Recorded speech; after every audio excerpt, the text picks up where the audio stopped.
matin, au pluriel, Henri Jacolin, ancien ambassadeur de France en Bosnie-Herzégovine, entre autres, la Bulgarie aussi, les îles Fidji. Bonjour à vous. Bonjour. Et Bernard Kouchner. Bernard Kouchner, faut-il toujours vous présenter, ancien ministre des Affaires étrangères, entre autres, pour parler avec nous, et nous allons inverser un petit peu pour une fois la hiérarchie de l'émission, parler des choses peut-être plus légères et anecdotiques, quoique en première partie, et puis parler bien sûr des situations différentes et préoccupantes aujourd'hui, que l'on aille du Mali à la RDC, au Sénégal ou encore en Syrie, bien sûr, avec, on le sait, des processus de paix un peu partout, qui semble en tout cas être en panne. Et puis peut-être aussi parlerons-nous avec vous, Bernard Kouchner, de cette question aujourd'hui qui semble être un peu observée, commentée avec une forme de condescendance ou d'ironie, la question des droits de l'homme, de l'ingérence. Le droit de l'homisme, dit-on, aurait fait son temps. Nous essayons de comprendre avec vous pourquoi et d'où vient au fond cette sorte parfois d'ironie quant à cette question des droits de l'homme. Mais tout de même auparavant, Quai d'Orsay, tout le monde en parle. C'est un film de Bertrand Tavernier d'après une bande dessinée excellente de Christophe Blain qui met en scène un homme, Alexandre Taillard de Worms, dont on sait désormais que c'est Dominique de Villepin à peine caricaturé, et que tout cela se passe au 37 Quai d'Orsay, bâtiment construit en 1705, généralement situé comme dans l'arrondissement et dans le quartier invalide de Gros Caillou, et qui fut à une époque donc au fond le logement d'un monsieur prévôt qui récoltait notamment les impôts à Paris. Aujourd'hui, c'est le grand lieu et le haut lieu de la diplomatie française, le ministère des Affaires étrangères, et que l'on baptise généralement de Quai d'Orsay. Alors, quand on lit la bande dessinée de Christophe Blain, et pour ceux qui ont vu le film de Bertrand Tavernier, vous avez lu la bande dessinée de Christophe Blain, Bernard Kouchner? J'ai lu la bande dessinée, je n'ai pas vu le film. Est-ce qu'on s'y retrouve? Et est-ce qu'après tout, le Quai d'Orsay de Villepin, pardonnez-moi cette provocation, était comme le Quai d'Orsay de Kouchner? Non. Pas du tout. Non, c'est une bande dessinée réjouissante, très bien faite, très intelligente, très drôle, mais qui mesure ou qui tente de mesurer l'activité sous Villepin. Il y a beaucoup d'autres choses qui sont passées sous silence, mais l'hyperactivité, le côté démonstratif est toujours en mouvement, et très inventif mouvement d'ailleurs, de Dominique de Villepin, y est retracé par son cabinet, par les gens qui travaillaient, par les gens qui écrivaient ces textes pour lui, etc. Et je n'ai pas vu le film, je le répète, mais je le vois ce soir. Vraiment, à la première lecture, tout le monde s'est esclaffé. Et ça a été... Alors, cela dit, de bureau en bureau, comment dirais-je, chaque détail était intelligent, chaque détail était bien rapporté, et on parlait des personnages qui constituaient le cabinet de Dominique de Villepin. Cependant, Henri Jacolin, vous vous y êtes pas mal retrouvé. Oui, parce que la bande dessinée est formidable. Parce que je n'ai pas travaillé dans un cabinet ministériel, mais j'ai été au contact de membres de cabinets ministériels. Alors, il y a tous les types. Il y a les calmes, il y a les survoltés, comme on les voit dans la bande dessinée. Et puis, il y a le phénomène de cour inévitable dès qu'il y a un personnage... Dès qu'il y a un ministre. Alors, il y en a tout le temps, hein, quand même, en gros. Ce qui est frappant dans ce qu'on appelle parfois une grande maison, la diplomatie française, et une petite maison parce qu'elle n'a pas forcément autant de fonctionnaires de l'État que peut avoir le ministère de l'économie ou le ministère de l'éducation nationale, loin s'en faut. Mais ce que l'on constate, c'est qu'en tout cas, si l'on en croit de façon documentaire la bande dessinée, on se rend compte que tout diplomate que l'on peut être, tout ambassadeur que l'on peut être, tout ministre que l'on peut être, Bernard Kouchner, Henri Jacolin, le langage de dedans n'est pas le langage du dehors. Voici, imaginé par Bertrand Tavernier et Christophe Blain, le langage du dedans. Le discours, monsieur le ministre. Merci, camarade. Non, on n'y est pas du tout. Il y a encore beaucoup, mais alors beaucoup de travail. Par exemple, il faut parler du conflit des Grands Lacs en Afrique. C'est explosif, cette affaire. Personne ne veut comprendre ce qui s'y passe. Ah, mais c'est en page 10, monsieur le ministre. Il faut en parler, je vous dis. Il faut structurer. Aujourd'hui, Arthur, il y a 3 principes clés. Il faut le dire. Personne ne fait ce boulot. Responsabilité, unité, efficacité. C'est ça, agir. Oui, mais alors, concrètement, l'Allemagne et le Conseil de Non, mais sécurité... Arthur, vous n'allez pas commencer à imiter tous ces diplomates qui ont un balai dans le cul, Arthur. Henri Jacolin, je vous vois beaucoup rire. Bon, alors il y a vraiment, par moments, ce genre... Oui. Bernard Kouchner, Bien sûr. Enfin, là, encore une fois, c'est un personnage un peu... Il n'avait pas lu le discours. Il le dit d'avance. Non, mais qu'est-ce que ça veut dire tout de même de cette question alors des diplomates, de ceux qui le sont et des diplomates qui sont au Quai d'Orsay sortis de l'ENA et ceux qui n'en sont pas? On raconte oui, qu'il ça y a... c'est tout à fait différent. Alors les deux groupes sont séparés et parfois opposés. Et puis les salaires sont différents, les responsabilités sont différentes, les syndicats sont différents, etc. Donc il y a des groupes. Vous savez, c'est un ministère autogène qui est en réalité accessible uniquement sur 2 concours, l'ENA et puis le concours d'Orient. Je parle des postes de responsabilité qui deviendront des postes de diplomate ou qu'ils sont quand on entre au Quai d'Orsay. Donc c'est déjà très différent. C'est le dernier ministère. Enfin, il vaut mieux avoir fait l'ENA pour un y être recrutement que de ne pas l'avoir fait. Oui, certainement, certainement. C'est plus exactement le problème maintenant, mais enfin quand même. Et donc il y a un recrutement particulier pour le Quai d'Orsay qui n'existe pas, ou très peu, pour les autres ministères. Donc ça génère une qualité, et aussi des défauts bien sûr, mais une qualité particulière. C'est un endroit passionnant. C'est un endroit où on travaille énormément, certains, et puis d'autres moins. Et ne dites pas qu'il y a beaucoup de monde, parce que à un moment donné, il a fallu d'ailleurs supprimer les postes de mise à la retraite. 1 sur 2 était supprimé. Vous savez, le Quai d'Orsay, c'est la 2e diplomatie mondiale en termes de postes et de responsabilités. C'est quand même très très lourd. Et on se pose la question à chaque fois de la suppression de postes diplomatiques ou non, parce que non seulement ça coûte cher, mais la diplomatie a complètement changé. C'est ça qui a changé.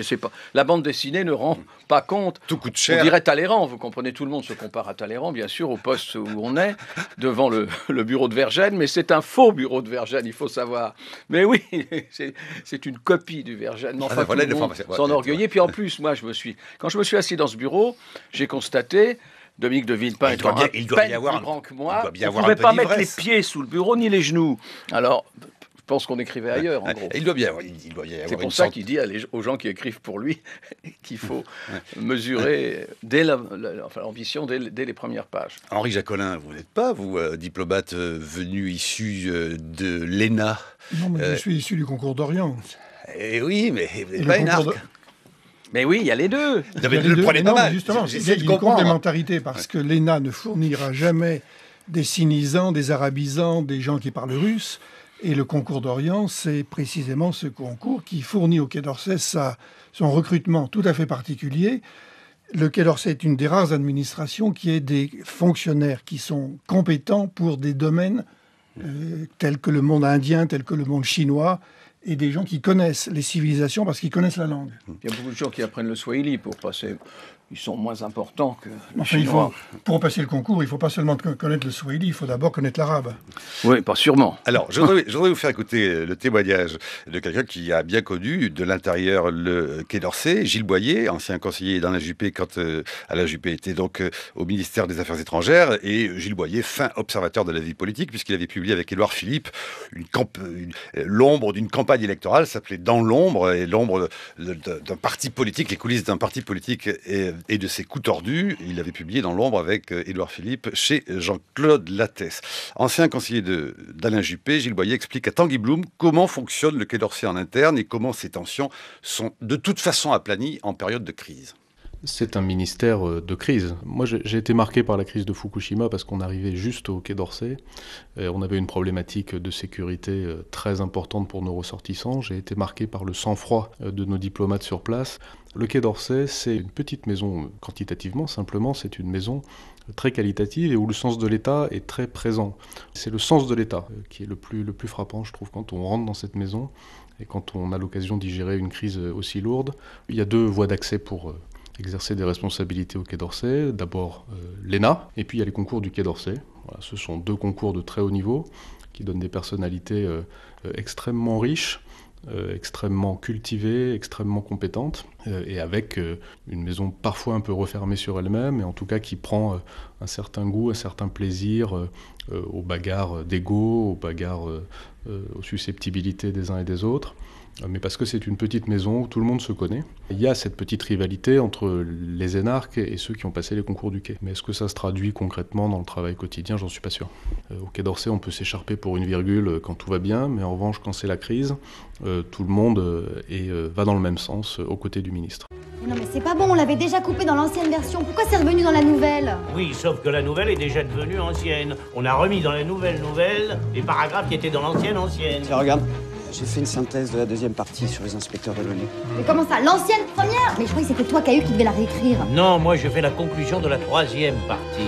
Et alors c'est quoi cette histoire-là? La France, vieux pays? Attendez, on se tire une balle dans le pied là. Au secours. Non, mais ça, vous le retirez pas, il y tient absolument. Bernard Kouchner, c'est parfois dans les moments de panique qu'on fait les plus grands discours. On fait. Il y a des tas de gens qui vous les écrivent. Si vous arrivez à faire un discours à partir de vous-même, c'est-à-dire de l'improviser, oui, c'est en effet très exaltant. Je voudrais dire un mot sur les crises. Il est vrai que c'est pendant la période des crises, le métier ayant complètement changé, je veux dire, un ambassadeur, c'est pas d'aller remettre la lettre de créance et puis aussi de déclarer la guerre, non. C'est complètement différent, la culture compte beaucoup, l'économie compte beaucoup, etc. Mais dans les périodes de crise, là, on s'aperçoit véritablement si le ministère, les fonctionnaires qui sont en place, l'ambassadeur, si les postes diplomatiques fonctionnent. À part ça, il n'y avait pas de centre de crise. Moi, je l'ai fait 2 fois. Il y a 15 ans environ, on a créé un premier centre de crise, et puis les diplomates successifs l'ont démoli. On l'a éloigné du quai. C'est comme si on introduisait un élément étranger. La diplomatie, c'est autre chose. Encore une fois, c'est Talleyrand. Mais non, c'est plus du tout comme ça. Il a fallu refaire un autre centre de crise qui est maintenant non seulement quotidiennement assailli par ce qui nous arrive, ce qui arrive à nos ressortissants à travers le monde, mais véritablement le modèle européen d'ailleurs des centres de crise. Il est aujourd'hui tenu par Didier Lebray. Par Didier Lebray aujourd'hui. Oui, qui est ambassadeur en Haïti. Mais enfin, c'est pas seulement ça, c'est tout le fonctionnement. On a une aile consacrée à cela, avec en particulier les contacts avec les familles, les contacts avec les gens qui sont en difficulté, etc. Bon, ça, c'est devenu une part importante de la diplomatie. Ça ne veut pas dire qu'il n'y a pas des grandes crises et qu'il ne faut pas raisonner politiquement, mais ça veut dire aussi qu'on s'occupe des gens. Ça, c'est nouveau. La preuve, il a fallu le faire 2 fois, car il a été démoli. Et je vous assure, pour refaire un centre de crise, ce fut très difficile. Henri Jacquelin, je vous ai entendu et vu surtout sourire à l'extrait que l'on a entendu sur la fabrication d'un discours, parce qu'évidemment que la question cruciale quand on est, j'imagine, ambassadeur et par force, a fortiori ministre des Affaires étrangères, chaque mot que l'on prononce dès qu'on sort de son bureau, qu'on est sur un perron, le langage, la question du langage est primordiale. Bien sûr. Chaque mot compte, chaque virgule compte. Il faut connaître la réaction que va provoquer tel ou tel mot, savoir jusqu'où on peut aller, jusqu'où on ne peut pas aller. Les mots sont importants et le Quai d'Orsay, c'est pas seulement une question de mots, c'est une question de... Il faut connaître l'ambiance, savoir faire passer un message, connaître les canaux par lesquels il faut le faire passer, les mots qu'il faut utiliser. Tout ça, c'est des choses qu'on sent et qui ne s'inventent pas, qui ne s'improvisent pas. Comment se relient tous les services différents qui sont... N'oubliez pas de dire que chaque mot que vous prononcez, même dans votre bureau, est écouté par l'ensemble du monde entier. On le sait aujourd'hui. Ben, on le sait, mais on le savait d'avance. Le ministre des Affaires étrangères s'est écouté tout le temps. Avant, après, pendant, la nuit, le jour. Et ça veut dire qu'il faut en tenir compte, ou parfois on se dit tant pis, après tout c'est du off, et chacun considérera que c'est du off. Mais il faut être sincère et pas être provocateur tout le temps. Oui, Qu'en est-il des relations et parfois, on le sait, des couacs ou des colères qui peuvent naître de ce que des renseignements ne sont pas transmis à temps? On se souvient de la colère de Nicolas Sarkozy en se disant mais enfin qu'ont fait nos services en Tunisie pour qu'on ne voit pas venir la révolution? On apprend, et là plus sérieusement et plus tragiquement, qu'au fond les services français connaissaient vraisemblablement les assassins de nos confrères journalistes au Mali, et que parmi ceux qui ont été arrêtés, employant le conditionnel, cela ne l'aurait pas été pisté. Est-ce que cela, c'est quand même une question grave quand on est ministre des Affaires étrangères par rapport à ses ambassadeurs et par rapport aux services d'enseignement? Oui, ce sont des questions très graves. Attendons un petit peu de voir qui a été arrêté, qui ne l'a pas été. Et je dois dire quelque chose à propos de nos services de renseignement. Ils sont souvent négligés par les diplomates. Et moi, j'ai beaucoup connu de crises, beaucoup de périodes de crise, de près, plutôt sur le terrain que dans mon bureau. Et j'avais des contacts très précis avec des services de renseignement qui sont très souvent extrêmement performants. Alors, Les cultures ne sont pas les mêmes, ça dépend des ambassadeurs. Alors là, franchement, il y a des tas de choses, évidemment, dans un poste diplomatique, tout dépend de l'ambassadeur, de l'ambiance qu'il crée ou qu'il ne crée pas. Alors, où on s'entend avec les services de renseignement, où on les néglige parce que ce n'est pas la grande diplomatie. Et ça, je crois qu'il y a une complémentarité, elle ne peut pas être obligatoire, bien sûr, mais doit se développer. Nous avons d'excellents services de renseignement. Nous avons aussi d'excellents services diplomatiques. Ce n'est pas toujours les mêmes, ce n'est pas toujours bien choisi, ce n'est pas toujours celui qui a appris la langue dans le concours d'Orient qui est placé où on parle la langue. Enfin, tout ça mériterait d'être harmonisé. 7h55 minutes tout à l'heure dans la seconde partie. Nous évoquerons cette actualité avec vous compliquée, tragique, du Mali à la Syrie, avec au milieu peut-être des questions qui reviennent aux droits de l'homme. Cette deuxième partie sera introduite par Brice Couturier. Bonjour Brice. Bonjour Marc et bonjour Bernard Kouchner. On vous a accusé, Bernard Kouchner, d'être favorable à l'intervention, au devoir d'ingérence. On a même dit que vous étiez une espèce de néoconservateur de gauche à la française. Or, Syrie, Mali, le gouvernement actuel est très offensif, voire interventionniste, pas très différente de ce que vous préconisiez finalement quand vous étiez ministre vous-même. Alors j'aimerais bien savoir comment vous jugez l'action de votre successeur, qui est jugée, elle, de manière assez critique par Dominique de Villepin, le héros de la bande dessinée en question. Brice Couturier, votre chronique, bonjour à vous. Rebonjour Marc. Dans la plupart des pays, même démocratiques, la politique attire des hystériques, des maniaco-dépressifs, souvent aussi, hélas, des paranoïaques. C'est pas Caroline Eliachev qui me démentira. Il faut être malade, en effet, pour désirer à ce point le pouvoir. Certains politiques sont également atteints par une forme de psychose délirante appelée mégalomanie. Elle consiste en une surestimation de ses propres capacités et en un appétit de puissance qui peut dégénérer en délire des grandeurs. Le sujet s'imagine être le centre du monde, le sauveur de l'humanité. Alors, Dominique de Villepin en était-il atteint ? Je ne sais pas. Mais le personnage d'Alexandre Tellard de Worms, ministre des Affaires étrangères dans la BD Quai d'Orsay, présente une forme classique de mégalomanie. Certains soutiennent qu'il existe d'ailleurs une forme de délire des grandeurs spécifiquement française. Un trouble mental purement national qui, hélas, n'est pas confiné aux plus hautes sphères de l'élite politique. Il consiste à imaginer que notre pays, en raison de son histoire, est destiné à exercer un magistère moral, qu'il a bénéficié d'une sorte d'élection et qu'il incarne de toute éternité l'intérêt du genre humain. Cette grandiloquente illusion, qui nous pousse à nous réfugier dans les idées sublimes, nous incite aussi au mépris des basses contingences. L'intendance suivra, disait De Gaulle lorsqu'on lui parlait d'économie. Eh bien, dans la BD, on lit la chose suivante. Il t'emmène, le ministre, dans un monde parallèle, explique sa plume à sa petite amie. Tu te pointes devant lui, tu lui parles de budget, il te répond « Ce n'est pas le sujet. Le sujet, c'est l'avenir du monde, urgence, interdépendance, efficacité, unité. » Il invente 3 ou 4 concepts sans trop savoir ce qu'il va dire. Il répète ça partout jusqu'à ce que tout le monde en soit persuadé, sans comprendre exactement ce que ça veut dire. Il t'élève au-dessus de toi-même et tu perds tes repères. C'est dans l'album de Lanzac et Blin, Quai d'Orsay, dont le film est tiré. Ce fantastique mépris du réel, cette croyance irrationnelle dans le pouvoir de l'idée, du mot, du concept, comme dit le ministre de la BD, sont en effet des caractéristiques nationales. Tocqueville, puis Taine, l'ont attribué à l'esprit des Lumières, à la passion des salons du XVIIIe siècle pour la raison pure et le bel esprit, ainsi que par l'éloignement où étaient tenus nos philosophes des dures réalités de la gestion. Alors aujourd'hui, le Quai d'Orsay a à sa tête un personnage moins flamboyant que Dominique de Villepin, et ce dernier se montre critique envers son successeur. Dans une interview donnée à nos confrères de RFI le 18 septembre dernier, Dominique de Villepin disait ceci. La France est fidèle à elle-même lorsqu'elle forge des compromis. Or, actuellement, la diplomatie française a du mal à trouver sa place. Nous ne sommes pas, contrairement aux Anglais, les supplétifs des Américains. N'oublions pas le rôle de bascule qu'a joué notre pays sous De Gaulle entre l'Est et l'Ouest, puis entre le Nord et le Sud. Et Dominique de Villepin se montre plus précis et plus critique dans le Figaro de ce matin, où il dit la chose suivante.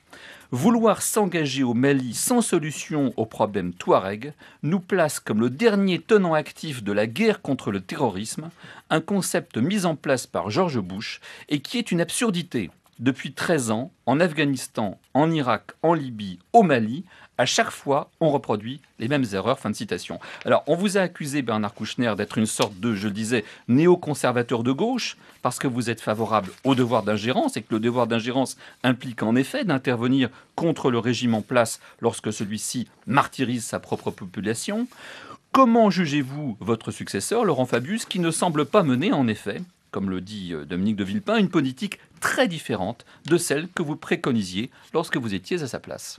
La chronique de Brice Couturier sur franceculture.fr. Bernard Kouchner. Vous me faites de l'honneur et de l'indignité. Je ne suis pas un néoconservateur et surtout pas un bouchien. Vous avez tout à l'heure cité ma position à propos de la guerre d'Irak. Je crois que vous l'avez mal lu ou vous ne l'avez pas lu du tout. L'article s'intitulait... Je ne sais pas, c'est pas moi, vous confondez avec quelqu'un d'autre. Je n'ai pas cité quoi que ce soit. L'article s'intitulait « Non à Saddam, non à la guerre ». Bon, ça voulait dire ce que ça voulait dire. À cette époque, je sortais du Kosovo et je pensais qu'il fallait certes tenter de sévir contre un homme, Saddam Hussein, qui assassinait sa population, qui avait bombardé à l'arme chimique à l'Abja. Nous n'avions pas réagi. Nous, les Français, nous n'avions même pas réagi. Alors que là, avec Bachar el-Assad, pour la Syrie, nous avons réagi. Bien, ça s'arrange. Et puis surtout, qui massacrait, génocidait les Kurdes. Et je pensais qu'il fallait passer par l'ONU, comme au Kosovo, et qu'il y aurait eu une opération qui se justifiait pleinement. Alors maintenant, est-ce que François Hollande, notre président de la République, applique ce que je voudrais bien croire, c'est-à-dire la responsabilité de protéger, c'est-à-dire d'être en amont, avant l'intervention? Il y a plein de choses à faire, qui sont les droits de l'homme à faire respecter en particulier, et pas avec le mépris dont certains parlent, le droit de l'hommisme. Oui, ça a fait progresser les choses chez les femmes, les choses chez les enfants, les choses dans le travail, et surtout, ça a rendu un peu plus difficile les grands massacres de masse. Ah bah en Syrie, c'est à ciel ouvert. Hein. Oui, ça monte à ciel 110 000 ouvert. personnes, Et 110 000 morts. Bon observateur, vous aviez noté que quelques-uns, dès le début, ont dit il ne faut pas permettre à M. Bachar el-Assad d'assassiner sa population et ne pas attendre l'arme chimique, pour laquelle d'ailleurs on n'a rien fait non plus. Alors voilà, il y a quelques-uns qui ont de la suite dans les idées. Je pense en effet que des interventions, demandez aux gens, aux rares survivants d'Auschwitz, s'ils voulaient voir quelqu'un intervenir. Il n'y en a pas un qui dira le contraire. Ça, c'est mon credo. Et je pense qu'en effet, nous avons fait progresser, non pas le droit d'ingérence au sens où on intervient 3 jours, comme en Libye. Il fallait intervenir, c'était bien de faire protéger la ville de Benghazi. Mais il fallait en amont être très sévère avec Kadhafi, ce que nous n'avons pas été, et il fallait en aval continuer avec une connivence ou une protection des frontières, avec le fait qu'on n'allait pas s'arrêter après quelques jours de bombardement. C'est ça la responsabilité. En Syrie, il faut intervenir mais militairement, ça devient très compliqué, personne ne veut en plus. C'est trop tard. Mais attendez, le problème n'est pas là. Qu'est-ce que vous voulez faire? Vous indigner de temps en temps sur votre fauteuil? Il fallait au début ne pas accepter que des massacres à la soviétique, maintenant à la russe, permettent dans les quartiers d'écrouler les maisons sur les habitants. C'est-à-dire il fallait intervenir parce que, selon les conventions de Genève, je vous rappelle, et tout le droit international, ce ne sont pas les civils qui doivent être visés, mais les militaires. Évidemment, on en est très très loin. Donc oui, il fallait au début, en effet, manifester son indignation. Plus personne ne l'a fait. Sauf que Bernard Kouchner, cette indignation était à géométrie variable dans l'opinion. On dit au fond que si... on dit qui doit décider la guerre. Mais justement, si on dit au fond, et on a bien vu, dans les faits, que si la Grande-Bretagne n'est pas intervenue, c'est parce qu'on considérait que l'opinion bretonne, anglaise, ne le souhaitait pas et qu'en plus ils ont voté clairement contre. Donc il y a bien quand même quelque chose de l'ordre de l'opinion qui a guidé la non-intervention, la décision de la Grande-Bretagne. Et en France, on a senti qu'il y avait quelque chose qui était à la fois indigné de ce que vivaient les Syriens, mais qu'on n'était pas plus chaud que ça pour y aller. Est-ce que parfois la diplomatie doit composer et jusqu'à présent avec l'opinion? Je pense qu'il s'agit de la politique. Hein. La diplomatie, c'est une façon élégante de dire qu'il faut appliquer la politique avec talent. Alors, à ce moment-là, rappelons la sagesse de la France, qui a des idées universelles, croit-elle en tout cas, nous n'avons pas à demander l'avis du Parlement, en tout cas pas dans les 6 premiers mois. c'est le président de la République qui décide. Il y a eu un débat au Parlement sur une question qui, en effet, divisait les Français. Mais je vous rappelle que, c'est pour ça que c'est à 2 poids 2 mesures, que l'intervention en Libye, au contraire, voyait une majorité de Français tout à fait en faveur, et elle s'est manifestée dans les sondages, on n'a pas demandé au Parlement. Bon, donc c'est très compliqué. Simplement, il faut habituer, travailler, informer en permanence pour essayer d'éviter d'avoir à intervenir, pas se réveiller au moment où c'est trop tard. Toutes les interventions ont été faites, et alors, nous avons l'ambassadeur à Sarajevo qui peut le confirmer, nous avons quand même arrêté la guerre en Bosnie parce que, avec les Anglais, nous avons commencé à frapper, sinon il n'y aurait pas eu d'arrêt. Il n'y aurait pas eu à Sarajevo le timide succès qu'on a eu, c'est-à-dire qu'il n'y a plus de guerre et qu'il y a une politique difficile avec 3 entités, etc. Bon, voilà, il faut... La responsabilité, on ne peut pas le faire tout seul, Bernard Kouchner. Les Américains ne veulent pas y aller. Les Américains ne veulent pas aller en Syrie. Mais la France est un pays qui ne peut pas tout seul. On l'a fait au Mali et ça a été très bien fait. Simplement, il faut continuer. Ça ne va pas s'arrêter parce qu'on a fait une opération réussie pour empêcher les extrémistes d'aller vers Bamako. C'est long. Il faut protéger. Ne croyons pas que maintenant, c'est un pays d'ouate et de tendresse. Le monde est assez difficile. Et il faut savoir si on intéresse. Enfin... les gens à ce qu'on pourrait déterminer ensemble et surtout à la lutte contre le terrorisme aveugle et un islamisme qui gagne sur toute la planète. Je ne dis pas l'islam, je dis l'islamisme. Alors, Bernard Kouchner, politique et diplomatie, le couple parfois est chaotant, mais tout de même, comment interpréter aujourd'hui, et je voudrais que nous y venions, et nous reparlerons aussi de Sarajevo, une archive qui, je crois, vous rappellera les souvenirs, mais tout d'abord, comment explique-t-on et comment expliquez-vous qu'aujourd'hui, ce droit de l'homisme, ou que les droits de l'homme, dont certains disent au fond qu'ils sont consubstantiels depuis 1789 et surtout 1948 à notre état d'esprit français particulièrement, comment expliquez-vous qu'il y ait cette qu'on pourrait appeler une sorte de droit de l'homisme bashing. Pas simple de dire que l'on est pour une intervention, surtout quand on est dans un camp qui n'est pas forcément culturellement dans la culture, dans votre culture à vous, des droits de l'homme. Regardez, écoutez Alain Juppé, je crois qu'il fut le seul, ou quasiment le seul, le 5 septembre dernier, répondre à la question de savoir s'il fallait ou non soutenir une intervention militaire de la France en Syrie. Il fut, comme il l'est parfois, bien seul, à répondre ceci à Jean-Michel Apathy, 5 septembre 2013. Je voterai en faveur d'une intervention en Syrie. Ce qui se passe en Syrie est inacceptable. C'est un massacre comme on en a vu peu depuis des décennies. Vous connaissez les chiffres, plus de 100 000 morts, des centaines de milliers de blessés et de torturés, 2 millions de réfugiés d'après les chiffres de l'ONU. On ne peut pas continuer à fermer les yeux sur ce qui se passe là-bas. J'ajoute qu'il y a une question de principe. L'utilisation des armes chimiques, qui est proscrite par les conventions internationales, a toujours été un tabou depuis des décennies. Et ce tabou a aujourd'hui été levé. Je suis pour ma part convaincu par nos propres services de renseignement, qui même s'ils n'en ont pas la preuve formelle, il n'y a pas de flagrant délit en l'espèce, considèrent qu'il y a une certitude sur la responsabilité du régime syrien dans l'utilisation de ces armes. Alors, après avoir dit ce que j'ai dit, je voudrais ajouter immédiatement que c'est une décision extraordinairement difficile. Et je n'en sous-estime pas les risques de tous ordres. Les risques politiques, les risques militaires sur le terrain, les risques de contagion. On voit bien qu'aujourd'hui la Jordanie est fragilisée, le Liban encore plus, et ainsi de suite. Il y a l'Iran, il y a la Russie, donc c'est une décision qui mérite d'être vraiment pesée avec toutes ses conséquences. Vous savez, il y a des cas où une intervention militaire déclenche un processus de paix. Alors cela dit, il fut bien seul dans son camp, par exemple Bernard Kouchner, à défendre cette position. Bien seul, mais il a été tardif. D'abord, Alain Juppé a raison. Là, maintenant, bien entendu, c'est pas la première fois que je dis qu'Alain Juppé a raison. Mais c'est après 100 000 morts et après le bombardement chimique. Nous étions bien peu nombreux à dire cela au début de la guerre. Et c'est ça qu'il fallait faire. Vous comprenez, l'intervention, c'est toujours un échec de ce que vous appelez la diplomatie, c'est-à-dire la politique. C'est un échec parce que nous n'avons pas voulu et nous n'avons pas pu, parce que les Français, on croit qu'ils ont inventé les droits de l'homme. Enfin, ils y ont participé, mais ils n'étaient pas les seuls, le moins qu'on puisse dire. Et puis, ils l'oublient très souvent. Et puis, il y a des périodes de notre histoire où là, les droits de l'homme, c'était le contraire qu'on appliquait, n'est-ce pas ? Donc, les droits de l'homme doivent en permanence être dans l'esprit. Je ne dis pas que toutes les décisions tiennent seulement aux droits de l'homme, bien entendu, mais on doit avoir ça au cœur en permanence. C'est ce que vous aviez, vous, pour le Kosovo, c'est ce que vous aviez, vous, pour la Bosnie-Herzégovine. 25 fois pour 25 guerres. C'était pour ne pas intervenir. C'est toujours un échec, cette intervention. Enfin, de temps en temps, il faut le faire parce que nous avons entendu. Mais maintenant, pour répondre à votre question, au contraire, il y a eu un triomphe de la diplomatie soviétique en proposant, au dernier moment, alors que nous allions intervenir, en proposant que ce qu'on avait proposé nous-mêmes plusieurs fois avant, c'est-à-dire de l'embargo sur les armes chimiques et la destruction conformément à la loi internationale, eh bien, ça a arrêté toute mesure. Je ne dis pas que c'est facile de choisir en Syrie, et je suis réaliste au point de savoir, pour le moment, le choix entre un dictateur qui avait son intérêt, par exemple, en protégeant les chrétiens, mais qui était un dictateur. Tout ça était une politique très difficile à accepter. Et maintenant, un extrémisme musulman mélangé de tous les groupes. C'est très difficile à faire. Si on n'avait pas attendu aussi longtemps, si la réaction de la communauté internationale, en application de la responsabilité de protéger, votée par l'ONU et à l'Assemblée générale et au Conseil de sécurité, nous n'en serions pas là.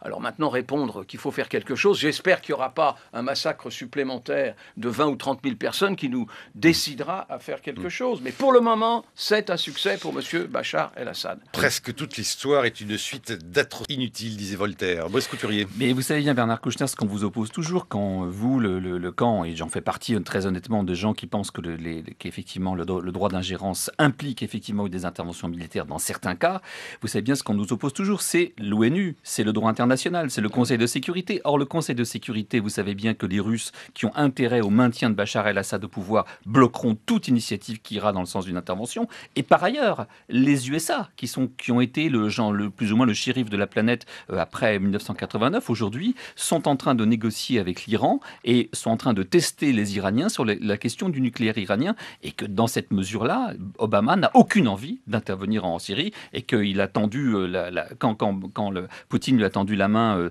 sur cette idée, il est tout de suite, évidemment, il s'est saisi de cette opportunité pour ne rien faire pour le peuple syrien. Donc qu'est-ce que vous préconisez que nous fassions, nous, Français, tout seuls, dans la mesure où le Parlement britannique, Marc le rappelait à l'instant, a refusé à son Premier ministre une intervention militaire en Syrie? Nous sommes absolument seuls. Qu'est-ce que vous voulez qu'on fasse? Parfois, on se grandit d'être seul. Bernard Kouchner. Se grandissant d'être seul, ça ne veut pas dire qu'il faut oublier ce que nous avons fait en amont ou ce que nous n'avons pas fait en amont. Alors, le président Obama est un homme qui préfère la paix et la construction d'un système de sécurité sociale et de santé dans son pays. Il a raison de ce point de vue. Mais nous nous abritions trop facilement derrière le président américain, que ce soit Obama ou les autres. Et puis on ne voulait pas participer. Vous savez, la France, avec l'Angleterre, c'est 50% du potentiel militaire de l'Europe. Bon, le reste ne fait rien, et il n'y a pas de budget pour ça.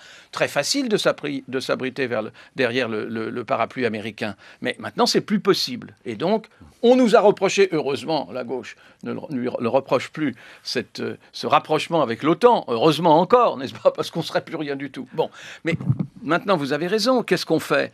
On fait qu'on doit de temps en temps pouvoir, avec difficulté, avec invention, contourner le Conseil de sécurité, dont on sait bien sûr que les Russes et les Chinois pourraient mettre leur droit de veto. Nous l'avons fait pour le Kosovo. Bon. Et le Kosovo, ensuite, l'ONU nous a rattrapés, les Russes ont participé, puisqu'il y avait... Et finalement, le Kosovo a été reconnu par 100 États, au moins maintenant, et même les Serbes parlent avec le Kosovo, et c'est très bien, et il n'y a plus de guerre. Donc, il faut de temps en temps agir. Pas tout seul, sûrement pas, nous n'en avons pas les moyens. Et parfois, Bernard Kouchner et Henri Jacolin, et parfois agir en dehors de toutes sortes de procédures diplomatiques particulières pour sensibiliser qui, un chef d'État, qui, un ministre de la Défense, a des questions reliées à des conflits. Je parle là du conflit des Balkans, et des questions liées à la question humanitaire. Je voudrais vous faire rappeler un souvenir et profiter de la présence aussi d'Henri Jacolin pour essayer de comprendre ce qui s'est passé. Écoutez donc Georges-Marie Chenu, ancien diplomate. Il était invité de Jean Lebrun sur France Inter il y a une semaine. Il a été observateur puis ambassadeur à Zagreb en Croatie de 92 à 94. Et il raconte au fond comment en 91, le déjà toujours jeune secrétaire d'État que vous étiez, Bernard Kouchner, chargé de l'action humanitaire, le rejoint sur place pour mesurer l'horreur du conflit. Georges-Marie Chenu. Bernard Kouchner vous rejoint à Osijek. Exactement. Il a reçu des instructions très précises du président François Mitterrand.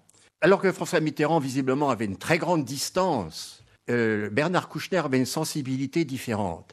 Et il a voulu monter une opération humanitaire, un couloir humanitaire pour faire évacuer la population. Pratiquement, sur la population de Vukovar, il y avait 45 000 habitants au départ, en 91. Pratiquement 12 000 civils sont partis. Et on était tous très émus à assister à un combat, des chars qui flambent, des obus qui tombent à droite et à gauche, alors qu'on nous, on n'était pas du tout protégés. Moi, j'avais mon uniforme blanc d'observateur et Kouchner avait son uniforme de ministre, c'est-à-dire civil. Kouchner a décidé d'appeler le président de la République. Il a dit, c'est la guerre. Mais mon petit Bernard, oui, Bernard. À ce moment-là, il a pris le micro. Des obus tombaient dans les faubourgs d'Osijek. Il a ouvert la fenêtre, il a tendu le micro et il a dit « Écoutez, Monsieur le Président ». Et en effet, à ce moment-là, une salve est tombée. Voilà, et de là, François Mitterrand c'est quand même pas François Mitterrand qui a décidé ces frappes, mais c'est Jacques Chirac. François Mitterrand disait, et c'était pas fou pour un homme de sa génération, qu'il ne ferait pas tout seul la guerre aux Serbes, mais qu'il appliquerait toutes les résolutions du Conseil de sécurité. Et puis à un moment donné, parce que la situation l'exigeait, mais c'était pourtant l'armée serbe, c'était quelque chose. Eh bien, John Major et Jacques Chirac ont décidé que nous allions frapper parce qu'il fallait dégager la ville de Sarajevo. Et ça a été le début des négociations et d'une paix difficile, mais c'est toujours mieux la paix que la guerre. Alors, beaucoup d'émotions pour... Moi, je ne me souvenais pas de cette scène. Je vois, oui, je vois beaucoup d'émotions aussi chez Henri Jacolin. Je rappelle qu'il était ambassadeur de France à ce moment-là, à Sarajevo. Je vous ai vu très ému à l'écoute de ce que disait Georges Baréchelu. Moi, je voudrais savoir une chose. Comment fait-on quand on sent que les choses comme ça s'enveniment et qu'on va aller vraisemblablement vers un conflit? Comment fait-on loin des ors du 37 quai d'Orsay, Paris 7e, pour sensibiliser, parler? Comment vit-on la situation sur place, même si l'on est diplomate et très protégé, mais tout de même? Henri Jacolin. Je n'étais pas tellement protégé parce que les obus ne sélectionnent pas, ne protègent personne. J'avais heureusement 2 voitures blindées et des gardes de sécurité, donc j'étais relativement protégé, mais quand j'étais dans la rue, je pouvais aussi recevoir n'importe quel obus. Et le jour où le président Chirac a décidé la création de la force de réaction rapide, les Serbes ont tiré 3 obus sur l'ambassade pour montrer leur mécontentement.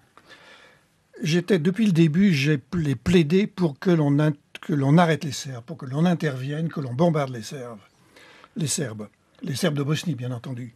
Alors, les militaires, les 3000 militaires français de la Force Pronu qui étaient à Sarajevo disaient « Mais non, c'est pas possible, c'est l'armée troisième armée d'Europe, c'est impossible, ils ont une défense aérienne qu'on ne peut pas briser. » Et je disais « Mais si, il faut arriver. » Et dans les télégrammes que j'ai envoyés au Quai d'Orsay pendant 2 ans et demi, j'ai plaidé pour que l'on intervienne auprès des Serbes, que l'on montre une fermeté. Et j'ai dit, le jour où vous montrerez une fermeté à l'égard des Serbes, ils s'arrêteront. On ne pouvait pas commencer plus tôt quand ils ont attaqué la Croatie? Bien sûr. Oui, mais vous savez, nous avions un ambassadeur à Belgrade, que je ne citerai pas, qui disait exactement le contraire, et qui nous a menés en bateau de façon considérable. N'est-ce pas, monsieur Jacolin? Alors, voilà, c'est compliqué. Mais ce n'est pas les ambassadeurs qui doivent décider, excusez-moi. Non, ils sont là, pourquoi? Pour renseigner, les télégrammes. Ils le faisaient très bien, mais sauf qu'ils le faisaient, enfin, pas tous, mais certains faisaient pencher la balance du côté des meurtriers. Et donc, nous avions des alliances. N'oubliez pas que l'alliance de revers, comme on disait, c'était les Serbes avec la France contre les nazis. Et n'oubliez pas que Tito était croate. Voilà. Tito était croate. Oui, il était croate et d'une mère monténégrine, d'ailleurs. Slovène, oui.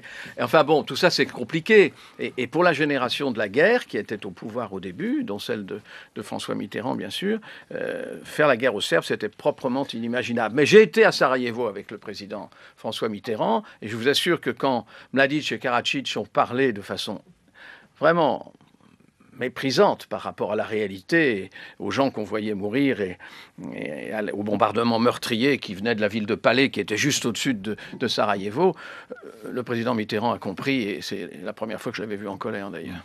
Henri Jacolin? Karadzic était un fou. Oh, c'est trop facile de dire que c'est un fou quand les hommes sont tous meurtriers, vous savez. Chaque homme est une guerre civile. Si, c'est un fou. Il a écrit des poèmes, c'était un cinglé. Il y a plein de poètes qui étaient assassins. Charles IX d'accord. était un poète assassin, il a fait la Saint-Barthélemy, pas mal. C'était un homme qui n'était plus de son temps, comme souvent le sont les Serbes. Et quand j'allais le voir, j'avais droit chaque fois à 1 heure de cours d'histoire, où on me disait les Serbes. Et quand vous regardez l'histoire des Serbes, vous vous apercevez que c'est le seul pays dont la mythologie repose non pas sur une victoire, mais sur une défaite. La défaite de Champ des Merles de Kosovo-Polier en 1389. Et qui se vit comme un rempart de du christianisme face à l'offensive musulmane. Et Karadzic me disait, nous sommes le dernier rempart de la chrétienté contre l'islamisme. Mais ça a été vrai. Ça a été vrai, puisque la bataille de Vienne a été perdu par les islamistes. Enfin, on l'appelait les Turcs. C'est plutôt les Polonais à la bataille de Vienne. Il caractérisait donc il caractérisait d'extrémistes musulmans les musulmans de Bosnie-Herzégovine qui étaient parfaitement laïques, parfaitement sécularisés et qui étaient les grands intellectuels d'ailleurs de Sarajevo. Et est-ce que parfois, quand on est diplomate, et à fortiori encore une fois de plus ministre des Affaires étrangères, est-ce qu'on regarde la suite des événements de ce qui se passe dans les pays où l'on est intervenu et d'où l'on est reparti avec une sorte d'amertume? Parce que tout de même, Bernard Kouchner, aujourd'hui, la Bosnie-Herzégovine, c'est catastrophique sur à nouveau le partage ethnique, des questions même de langue, de séparation à nouveau, de qui parle quoi, qui croit en quoi. Le Kosovo n'est pas quand même devenu un havre de paix. Personne ne va y aller franchement. C'est un havre de paix, il n'y a plus de guerre. Ça ne suffit pas la paix. Il faut construire un pays, mais vous vous adressez là à des populations qui sont quand même dans une difficulté très grande. Le Kosovo n'a aucune ressource, et pourtant ça marche, et pourtant c'est beaucoup mieux. Et quant à la Bosnie-Herzégovine, c'était très compliqué. On pensait que ce serait un territoire impossible à gérer. Bon, c'est très compliqué. Il y a une entité et une autre. Enfin, il y en a trois. Il y a les Croates, il y a les musulmans, et puis il y a les Serbes. Enfin, les tensions n'ont pas été enfouies sous terre. Oui, mais c'est mieux que de se battre. Et la Libye, c'était une intervention. Regardez, c'est la catastrophe. Vous étiez déjà là quand j'en ai parlé. Bien sûr, la Libye, il fallait continuer, ne pas seulement bombarder pendant 8 jours. C'est pas simplement l'indignation et le bombardement qui règlent les choses. C'est la politique des droits de l'homme, c'est-à-dire ne pas tout accepter. Je sais bien qu'on va pas au pied de la lettre suivre toutes les indications d'une politique des droits de l'homme. Il y a de l'économie, il y a de la politique. Mais vous dites il ne faut pas lâcher. Non, mais il faut pas lâcher. Il faut préparer. Il faut pas accueillir Kadhafi et puis après le tuer. Faut pas. Ça, par exemple, ça a été un moment un peu compliqué dans votre histoire. Moi, je m'en fous, je ne l'ai pas vu. J'ai dit au président de la République, je ne veux pas le voir. Ça va. Henri Jacquelin, sur cette question tout de même de ce que deviennent les pays dont on se dit qu'on les a aidés. Oui, mais arrêtez de dire ça va pas. Ça va pas non plus chez nous. Il n'y a pas la guerre. Ça va pas non plus en Bosnie. Il n'y a pas la guerre. Ça va pas au Kosovo, mais il n'y a pas la guerre. C'est déjà mieux. Henri Jacquelin. Oui, bien sûr, on est triste. Je suis un peu triste de voir que les partis nationalistes sont encore les seuls qui se présentent aux élections et que tous les efforts que j'ai connus de construction de partis horizontaux en Bosnie-Herzégovine ont échoué. J'ai beaucoup soutenu, quand j'étais là-bas, les différents partis, le parti agrarien... Le parti nationaliste en France, vous en pensez quoi? J'ai beaucoup soutenu ces partis horizontaux qui essayaient de construire une Bosnie-Herzégovine ou de maintenir une Bosnie-Herzégovine multiculturelle, multiconfessionnelle. Mais ça, c'est notre rêve à nous à Paris. Mais tout ça, ils ne sont pas arrivés. C'est pas si mal. Allez à Sarajevo maintenant.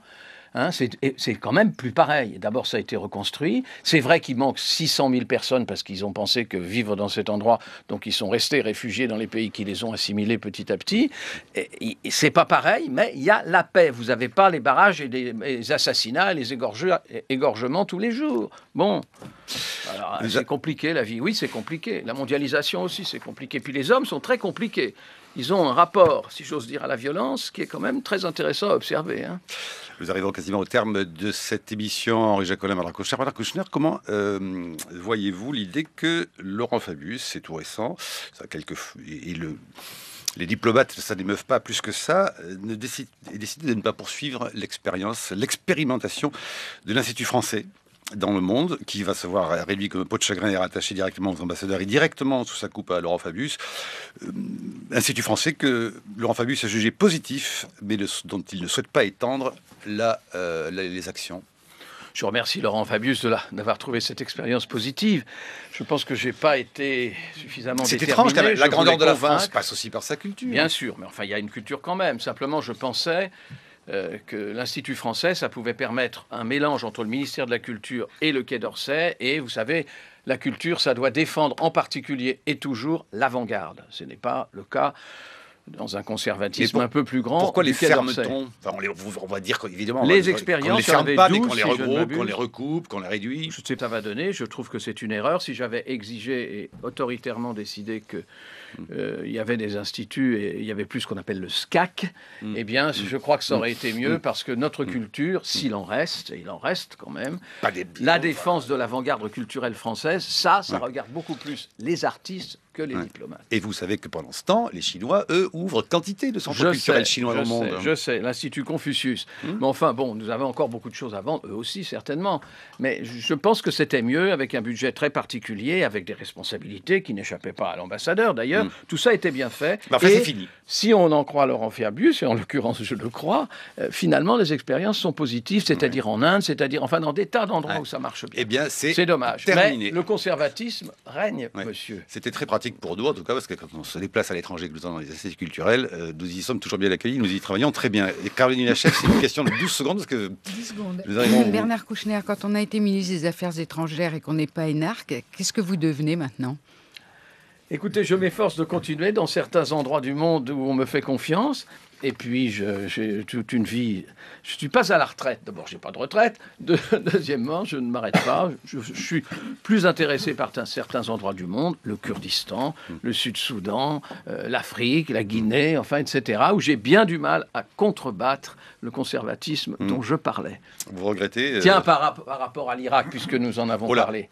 Ouais. La seule réussite de l'expédition américaine, c'est justement le Kurdistan. Seul endroit stable, développement, 10% de croissance. Le Kurdistan d'Irak. Le Kurdistan. C'est-à-dire les gens qui ont été assassinés à l'arme chimique par Saddam Hussein. Bon, on pourrait s'y intéresser un peu plus. On s'intéresse à M. Maliki parce que M. Maliki, bien en rapport avec l'Iran, qui est pourtant notre ennemi, à propos pour l'Iran, c'est bien qu'on parle avec l'Iran. Il faut saisir toutes les occasions. Je ne suis pas sûr que ça marchera, mais il faut saisir cette occasion.